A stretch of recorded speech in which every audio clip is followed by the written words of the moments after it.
تبارك الذي جعل في السماء بروجا وجعل فيها سراجا وقمرا منيرا وهو الذي جعل الليل والنهار خلفة لمن أراد أن يذكر أو أراد شكورا وأشهد أن لا إله إلا الله وحده لا شريك له وأشهد أن محمدًا عبده ورسوله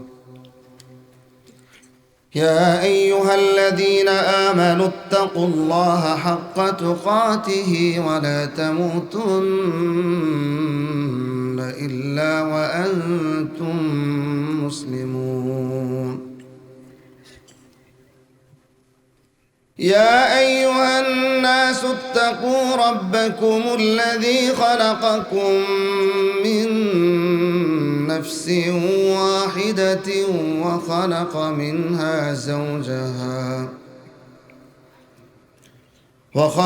منها زوجها وبث منهما رجالا كثيرا ونساء واتقوا الله الذي تساءلون به والأرحام إن الله كان عليكم رقيبا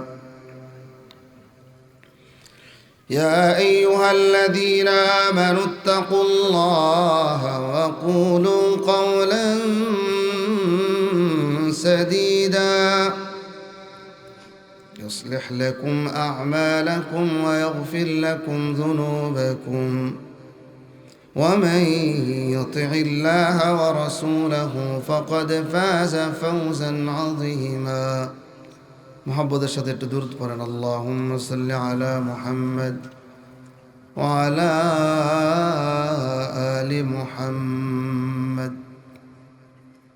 كما صليت على إبراهيم وعلى آل إبراهيم إنك حميد مجيد اللهم بارك على محمد وعلى آل محمد كما باركت على إبراهيم وعلى آل إبراهيم إنك حميد مجيد আমি কোরআনের সুর মাঝে শুনেছি যে নাম আজানের সুর মাঝে শুনেছি সে নাম ও নাম শুনেছি আমি আমার হৃদয়ে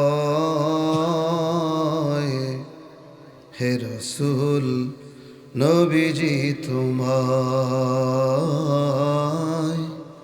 হে রাসূল নবীজি তোমায় ও নামে এত জাদু এত মধুময় ও নাম নিয়েই ফুল সুরভি ছড়ায় ও নামের সুর তুলে শুধু আমি চাই হে রাসূল নবীজি তোমায় হে রাসূল নবীজি তোমায় আমি কোরআনের সুর মাঝে শুনেছি যে নাম আজানের সুর মাঝেও শুনেছি সে নাম ও নাম শুনেছি আমি আমার হৃদয় হে রাসূল নবীজি তোমায় হে রাসূল নবীজি তোমায় আমরা তো সবাই আল্লাহর প্রিয় হতে চাই কিনা? আল্লাহর প্রিয় হতে চাই। মোরা হতে চাই প্রিয়তম তোমার, মোদের কবুল কর হে পরওয়ার, হে পরওয়ার। ঠিক কিনা? সবাই আল্লাহর প্রিয় হতে চাই। তা আল্লাহর প্রিয় যদি হতে পারি তাহলে আমি আল্লাহর ওলি হয়ে গেলাম। আল্লাহর ওলি হলো ওরাই যারা আল্লাহর প্রিয়, যাদের প্রতি আল্লাহ সন্তুষ্ট, তারা আল্লাহর ওলি। আল্লাহর ওলি হওয়ার জন্য আল্লাহর প্রিয় হতে হয়। এখন আমি আপনি আল্লাহর কতটুকুন প্রিয় জানেন? একটা মাপকাঠি আছে, এটা দিলে বলতে পারবেন, প্রত্যেকে বলতে পারবেন আপনি আল্লাহর কতটুকু প্রিয়। এটা জানার জন্য পদ্ধতি হলো আমি আল্লাহর কাছে কতটুকুন প্রিয়। এটা জানার জন্য পদ্ধতি হলো আল্লাহ আমার কাছে কতটুকুন প্রিয়। আল্লাহ আমার কাছে যতটুকুন প্রিয়, আমিও আল্লাহর কাছে ততটুকুন প্রিয়। আমি বলি আমি আল্লাহকে ভালোবাসি, আল্লাহকে মহাব্বত করি। আল্লাহ নবী ওই দোয়া করতেন, আল্লাহুম্মা ইন্নী আসআলুকা হুব্বাক। বলেন, আল্লাহুম্মা ইন্নী আসআলুকা হুব্বাক। আয় আল্লাহ, তোমার মহাব্বত আমার অন্তরে ঢেলে দাও। হৃদয়ে জোরে তোমারই প্রেম দাও প্রভু আমারে। কোনো সময় আমি যেন ভুলি না তোমারে। হৃদয়ে জোরে তোমারই প্রেম দাও প্রভু আমারে। আমার হৃদয় দাও ভরিয়ে তোমার আলো দিয়ে, দুঃখ যত দাও ঘুচিয়ে তোমার রহম দিয়ে। আপন করে নাও প্রভু গো আমারে। হৃদয়ে জোরে তোমারি প্রেম দাও প্রভু আমারে। আমি আল্লাহর কাছে কতটুকুন প্রিয় এটা বোঝা যাবে আল্লাহ আমার কাছে কতটুকুন প্রিয়। আল্লাহ আমার যতটুকুন প্রিয়, আমি আল্লাহর কাছে ততটুকুন প্রিয়। মুয়াজ্জিন যখন আযান দেয়, আসসালাতু খায়রুম মিনান নাওম, ঘুম থেকে নামাজ ভালো। আর আমরা তখন কম্বল দিয়া ভালো মতো মুড়াইয়া এর ভিতরে শুয়ে থাকি। হ্যাঁ,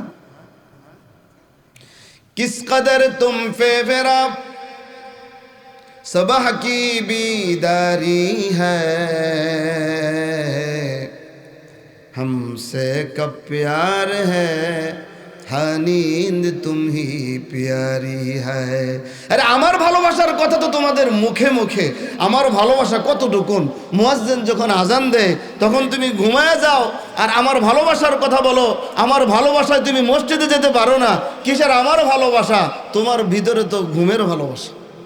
মনে রাখবেন মুসলমান, যতদিন পর্যন্ত আল্লাহ আল্লাহর রাসূলের মোহাব্বত অন্তরে সবচাইতে বেশি না জায়গা দিতে পারবেন, ততদিন পর্যন্ত দুনিয়ায় শান্তি হবে না, পরকালেও শান্তি হবে। আমরা আল্লাহর প্রিয় হতে চাই যদি, তাহলে আল্লাহকে আমাদের প্রিয় বানিয়ে নিতে হবে। আল্লাহকে যদি আমরা প্রিয় বানিয়ে নিতে পারি আর আল্লাহর কাছে আমরা যদি প্রিয় হয়ে যাই, আল্লাহ বলেন, আলা ইন্না আউলিয়া আল্লাহ লা খাউফুন আলাইহিম ওয়ালা হুম ইয়াহজানুন। আল্লাহর প্রিয় যারা, আল্লাহর ওলি যারা, ওদের কোনো ভয় নাই, চিন্তাও নাই। লাহুমুল বুশরা ফিল হায়াতিদ দুনিয়া ওয়া ফিল আখিরা লা তাবদীলা লিকালিমাতিল্লাহ। ওদের জন্য দুনিয়ায়ও রয়েছে সুসংবাদ, পরকালেও রয়েছে সুসংবাদ। আল্লাহর ওলি সবাই হইতে চান? আরে ভাই, আল্লাহর ওলি হন, আল্লাহকে প্রিয় করেন। মানুষকে প্রিয় করা অনেক বড় কঠিন, আল্লাহকে প্রিয় করা একেবারে সহজ। কারণ আল্লাহ আপনার মনের খবরটাও জানে। আপনার মাও আপনার মনের খবর জানে না। অনেক সময় মাও মাইন্ড করে, বাবাও মাইন্ড করে, নিজের বউ মাইন্ড করে, স্বামীও মাইন্ড করে, কিন্তু আল্লাহ কোনো মাইন্ড করে না। কারণ আল্লাহ সব জানে। আপনি যে রাত্রে নিয়ত করে ঘুমাইছেন ফজরের সময় উঠবেন, কিন্তু উঠতে পারলেন না, আল্লাহ আপনার আমলনামায় সওয়াব দিয়ে দিবেন। আল্লাহ বলেন, আল্লাহ ওলি হওয়ার জন্য দুইটা গুণ লাগবে। الذين آمنوا وكانوا يتقون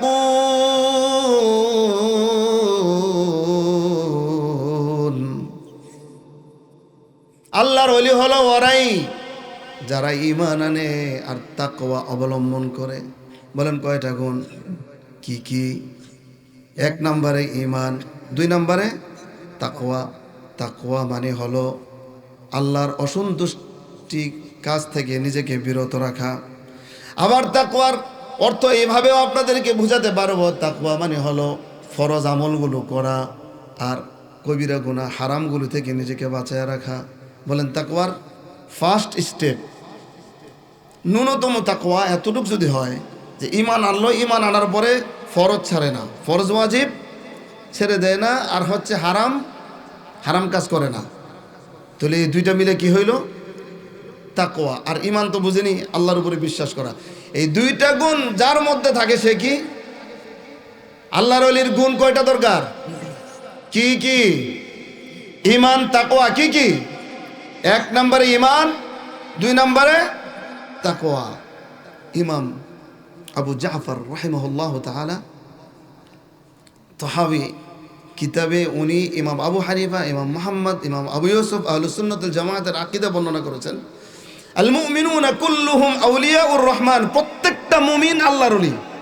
ওয়া আকরামুহুম ইনদাল্লাহি আতওয়াউহুম ওয়া আতবাউহুম লিল কোরআন, ওদের মধ্যে থেকে যে যত বেশি আল্লাহর অনুগত, কোরআনের যত বেশি অনুসারী, সে আল্লাহর কাছে তত বেশি সম্মানিত। কি বোঝা গেল? ঈমান আনার পরে তাকওয়া যদি থাকে তাহলে সে কি? সে কি? আল্লাহর ওলি। আল্লাহর ওলি 2 প্রকার। বলেন আল্লাহর ওলি কয় প্রকার? 2 প্রকার। এই প্রকারটা হচ্ছে সূরাত ফাতির আয়াত নাম্বার 32। আল্লাহ তাআলা বলেন, ثم أورثنا الكتاب الذين اصطفينا من عبادنا فمنهم ظالم لنفسه ومنهم مقتصد ومنهم سابق بالخيرات بإذن الله ذلك هو الفضل الكبير।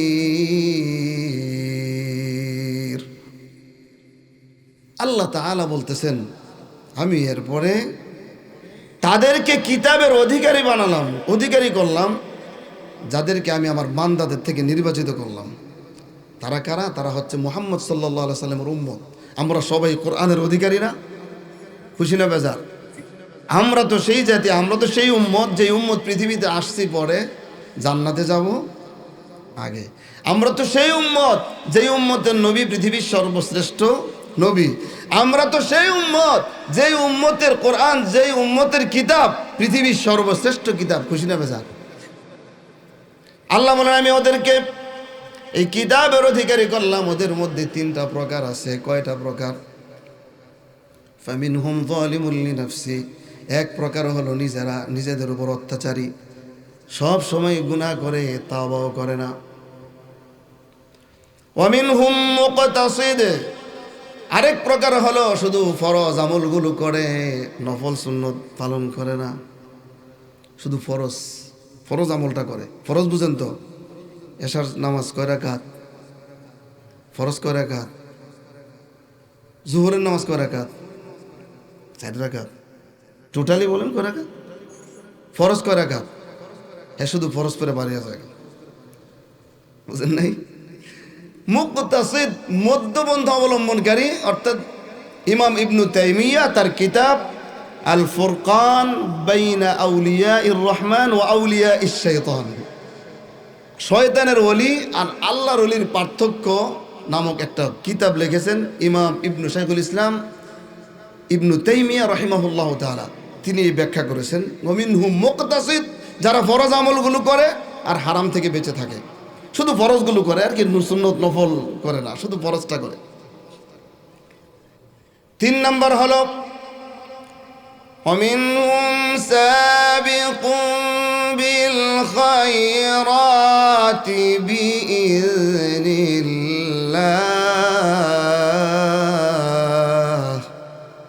তারা আল্লাহর ইচ্ছায় নেক কাজে অগ্রগামী, ফরজও পড়ে, সুন্নতও পড়ে, নফলও পড়ে, হারামও পরিত্যাগ করে, মাকরু কাজও করে না। এটা হচ্ছে 3 নাম্বার। বলেন কয় নাম্বার বললাম? প্রথম নাম্বার, আল্লাহর ওলি বলা মুশকিল। যেমন ধরেন আমরা জমিদার বলি না, জমিদার কারে জমিদার বলি? যার শুধু বাড়ির জায়গাটা আছে, চকে কোনো জায়গা নাই, এটাকে আমরা জমিদার বলি? এটা আমরা বলি যে জমিওয়ালা একটা বলি জমিদার। জমিদার কারে বলি? যার একটু জমি বেশি থাকে। আচ্ছা বলেন, যার 2% জায়গা আছে, বাড়ি আছে, একই জমিদার না? এই জমির মালিকটা সে না, কিন্তু আমরা এটা বলি জমিদার। এই জমিটা এটা আমরা জমিদার হিসেবে ধরি না। যদি ওই ব্যক্তি ঈমান এনেছে আল্লাহর উপরে, কিন্তু বন্ধু বানায় নিছে শয়তান রে। ঈমান আনছে আল্লাহর উপরে, বন্ধু বানাইছে কারে? নামাজও পড়ে না, গুনার উপরে সে লাইগেই থাকে, তাওবাও করে না, ফরজ আমলও পরিত্যাগ করে। আসানে রে, এরা আউলিয়া শয়তান, এটা শয়তানের ওলি হয়ে গেছে। তো ওলি 2 প্রকার। এক প্রকার হলো শুধু ফরজ আমলগুলো করে, হারাম থেকে বেঁচে থাকে, নফল সুন্নত পালন করে না, এটাও ওলির প্রথম প্রকার, এটাও আল্লাহর ওলি। আর 2 নাম্বার ওলি হইল, সেটা উত্তম ওলি, সে নফল টফল কিছুই ছাড়ে না। হাদিসে কুদসিতে, বুখারী শরীফের হাদিস, আল্লাহ রসুল বলেন, আল্লাহ তাআলা বলেছেন, ওমা তাকাররাবা ইলাইয়া আবদি বিশাইইন আহাব্বা ইলাইয়া মিম্মা ইফতারাতু আলাইহি। আল্লাহ বলেন, আমার কাছে সবচাইতে প্রিয় আমল ওই আমল, যে আমল বান্দার উপরে আমি ফরজ করে দিয়েছি। বান্দা আমার নৈকট্য হাসিলের জন্য যত আমল করে, ওই ফরজ আমলের চাইতে বেশি প্রিয় কোনো আমল আমার কাছে নাই। এখন আমাদের দেশে অনেকে আছে ফরজের কাছাকাছি নাই, নফলের জন্য অনেক দৌড়াদৌড়ি করে। আসেনি এমন লোক? আমাদের দেশে এমন অনেক লোক আছে যারা নামাজ পড়ে না, কিন্তু পীর ধরছে। আছে নাকি নাই? বলেন, ওলি আল্লাহ হওয়ার জন্য কি মাজারও যাওয়া দরকার? বিয়া ছেড়ে দেওয়া দরকার? বউ ছেড়ে দেওয়া দরকার? কামাই রুজি ছেড়ে দেওয়া দরকার? কিন্তু ওলি আল্লাহ করতে, ওলি আল্লাহ হইতে কি লাগে? ঈমান আর তাকওয়া। মানে ফরজ ছাড়া যাবে না, হারাম বর্জন করতে হবে, হারাম করা যাবে না, তাহলেই তো ওলি আল্লাহ হইল। এখন এই সহজ ওলি আল্লাহটারে আমাদের সমাজে বুঝাইতে অনেক কঠিন করে ফেলছে। যে ওলি আল্লাহ মানে হইল সংসার টংসার বাদ দিয়ে দিব, আল্লাহ বিল্লাহ সবসময় করব, ব্যবসা বাণিজ্য ছেড়ে দেব। তাহলে বলি, আল্লাহ নবী কি ব্যবসা করে নেই? সাহাবায়ে কেরামরা ব্যবসা করে নেই? তো সাহাবায়ে কেরামরা কি আল্লাহর ওলি ছিলেন না? আল্লাহ সুবহানাহু ওয়া তাআলা আল্লাহর ওলিদেরকে কখনো কখনো কারামত দান করেন। কারামত বুঝেন? কারামত হইল সম্মান। আল্লাহ তাআলা তার কোনো ওলিকে কখনো কখনো কারামত দেয়, মানে এমন একটা ঘটনা ঘটায় যে ঘটনা অন্য কোনো মানুষের দ্বারা সম্ভব না। যেমন ধরেন, আবু বকর রাদিয়াল্লাহু তাআলা আনহু 23 হিজরিতে একদল সৈন্য পাঠাইছে রোমে, পারস্যে যুদ্ধ করার জন্য। সেনাপতি বানাই দিয়েছেন সারিয়া। সারিয়াকে সেনাপতি বানায় পাঠাইছেন। তারা যুদ্ধ করতেছে। ওমর রাদিয়াল্লাহু তাআলা আনহু থেকে 1000 মাইল দূরে ওমর রাদিয়াল্লাহু তাআলা আনহু খুতবা দিচ্ছেন জুমার দিন। খুতবার মধ্যখানে ওমর রাদিয়াল্লাহু তাআলা আনহু বলতেছে, ইয়া সারিয়া, ইয়া সারিয়া, আল জাবাল, আল জাবাল। হে সারিয়া, এই যে পাহাড়, সামনে পাহাড়কে রেখে তুমি যুদ্ধ করো। ওদিকে সারিয়া তার সৈন্যবাহিনী নিয়ে যুদ্ধ করতেছেন। অবস্থা এমন হয়েছিল প্রায় যে তারা পরাজিত হয়ে যাবে। কিন্তু হঠাৎ তারা ওখানে থেকে এই শব্দ শুনছে। 1000 মাইল দূর থেকে ওমর রাদিয়াল্লাহু তাআলা আনহু ডাক দিলেন। 1000 মাইল দূর থেকে সারিয়া শুনলেন। কানের মধ্যে ভেসে আওয়াজ আসলো, হে সারিয়া, পাহাড়কে সামনে রেখে যুদ্ধ করো। সারিয়া পাহাড়ের আশ্রয়ে যুদ্ধ করলেন। এরপরে যখন ওই বাহিনীর থেকে একজন দূত মদিনায় গেলেন, ওমর রাদিয়াল্লাহু তাআলা আনহুর কাছে যাওয়ার পরে জিজ্ঞেস করলেন, কি খবর, যুদ্ধের খবর কি? তখন ওই ব্যক্তি বললেন, আমিরুল মুমিনিন, আমরা যুদ্ধ করতেছিলাম, হয়তো এমন একটা অবস্থা হয়েছিল যে আমরা যুদ্ধে পরাজিত হয়ে যাব। হঠাৎ একটা আওয়াজ আসলো, ইয়া সারিয়া আল জাবাল, হে সারিয়া, পাহাড়কে সামনে রেখা পিছনে রেখা যুদ্ধ করো। এই শব্দ শোনার পরে আমরা সেভাবেই যুদ্ধ করলাম, আমরা বিজয় হয়ে গেলাম। রব্বুল আলামিন আমাদেরকে বিজয় দান করলেন। 1000 মাইল দূরে শোনাই দিলেন কে? এটা কি বলে? কি বলে? কারামত। আবু বকর রাদিয়াল্লাহু তাআলা আনহু একবার ওনার ঘরে মেহমান আসলেন, তিনি খাদ্য দিলেন, মেহমানরা খায়, যতটুক খায় আর সে বেশি আবার নিচে দেওয়া হয়ে যায়, বুঝেন নাই? মুরগির রান দিয়েছেন দুইজনে 2 মুরগির রান খাইছে, আবার 2টা উপস্থিত, আবার খাইছে 2টা, আবার 2টা হয়ে গেছে, শেষ হয় না। এবার আবু বকর রাদিয়াল্লাহু তাআলা আনহু সেই খাবারগুলো নবীজির কাছে হাদিয়া পাঠাইলেন। নবীর দরবারে অনেক মানুষেরা ওই খাবার খাইলেন। এটাকে কি বলে? কেরামত। এখন ওলি আল্লাহ হওয়ার জন্য কেরামত শর্ত না, ওলি আল্লাহ হওয়ার জন্য কেরামত শর্ত না। কেন বললাম? আল্লাহ সুবহানাহু ওয়া তাআলা কেরামত দান করলেন বেশি তাবিঈদের মধ্যে, সাহাবাদের মধ্যে থেকে বেশি। সাহাবায়ে কেরাম আল্লাহর বড় ওলি। সাহাবায়ে কেরাম বড় ওলি না তাবিঈরা বড় ওলি? সাহাবী বুঝেন, নবীর সঙ্গী যারা, আর তাবিঈ হলো যারা সাহাবীদের সঙ্গী। বলেন তো বড় আল্লাহর ওলি কারা? সাহাবীরা। সাহাবীদের থেকে বেশি কেরামত জাহির হয়েছে তাবিঈদের মধ্যে থেকে। তো এখন যত কারামত আল্লাহ তাআলা দেন না কেন, কারামত পাওয়ার পরেও একজন আল্লাহর ওলি আবার বিপদে চলে যেতে পারে। সে কারামত পাইছে 100 কারামত পাওয়ার পরেও সে মরার আগে বেঈমান হয়ে মরছে, এটাও হইতে পারে। কোরআনে আছে, আল্লাহ তাআলা বলতেছেন, ওয়াতলু আলাইহিম নাবা আল্লাযী আতাইনাহু আয়াতিনা ফানসালাখা মিনহা ফাআতবাআহুশ শাইতান। এরকম একজন আল্লাহর ওলি ছিল, আল্লাহ তাআলা তার অনেক কারামত দান করছেন। কারামত দান করার পরও সে পথভ্রষ্ট হয়ে গেছে। হইতে পারে কি পারে না? তো এই কারামতগুলো হচ্ছে আল্লাহ তাআলার পক্ষ থেকে কোনো একজন ব্যক্তির সম্মান দেওয়া, তার একটা প্রয়োজন মিটাইয়া দেওয়া, কিংবা ইসলামের একটু উপকারে আসবে এমন একটা কাজ করে দেওয়া। এটার নাম কি? কারামত। বলেন, কারামতকে আমরা মনে করি ওলি আল্লাহদের ক্ষমতা। এখানেই হচ্ছে গলতটা, এখানেই হচ্ছে ভুলটা। কারামত ওলি আল্লাহদের কোনো ক্ষমতা না।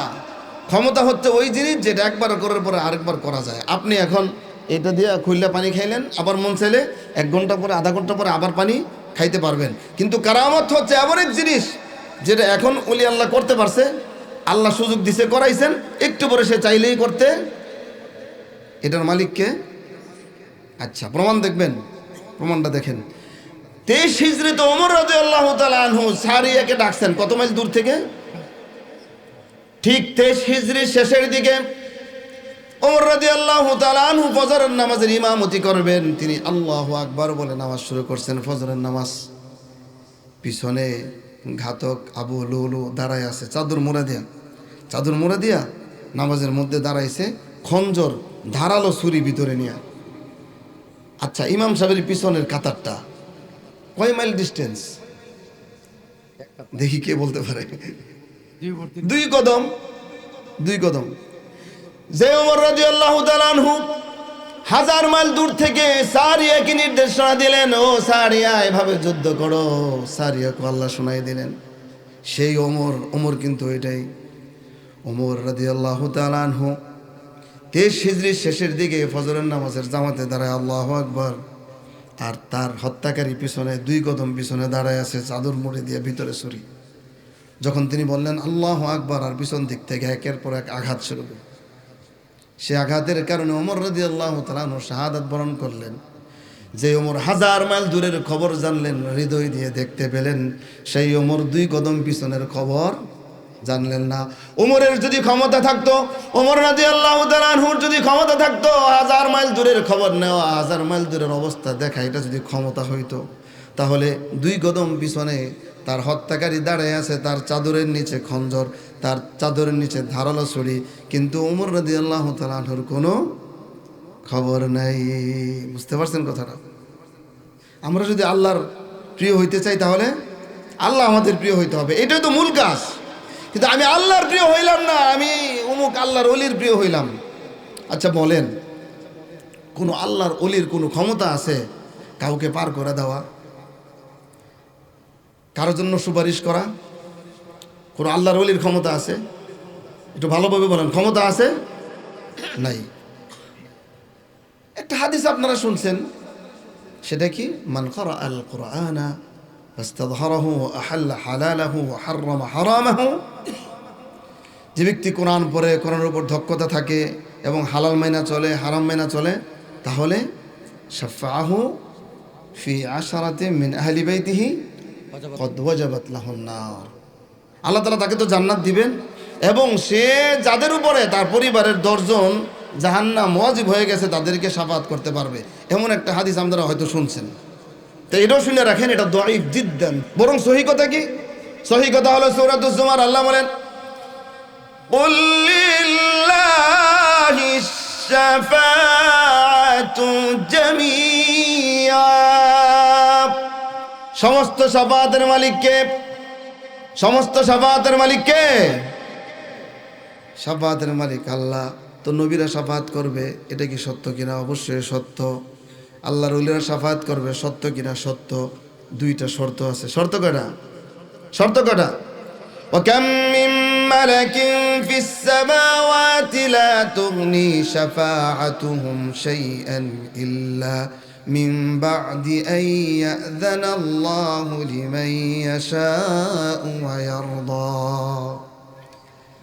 শাফাআত করার জন্য শর্ত হচ্ছে আল্লাহ তাআলার নির্দেশ লাগবে, আল্লাহ তাআলার অনুমতি লাগবে। বলেন, 1 নাম্বার আল্লাহ তাআলার অনুমতি লাগবে। 2 নাম্বার, যিনি শাফাআত, যার জন্য শাফাআত করবে তার প্রতি আল্লাহ রাজি খুশি থাকতে হবে। যে আল্লাহর রাজি খুশি না করে, আল্লাহর প্রিয় না হইয়া হইতেছে পীরের প্রিয়।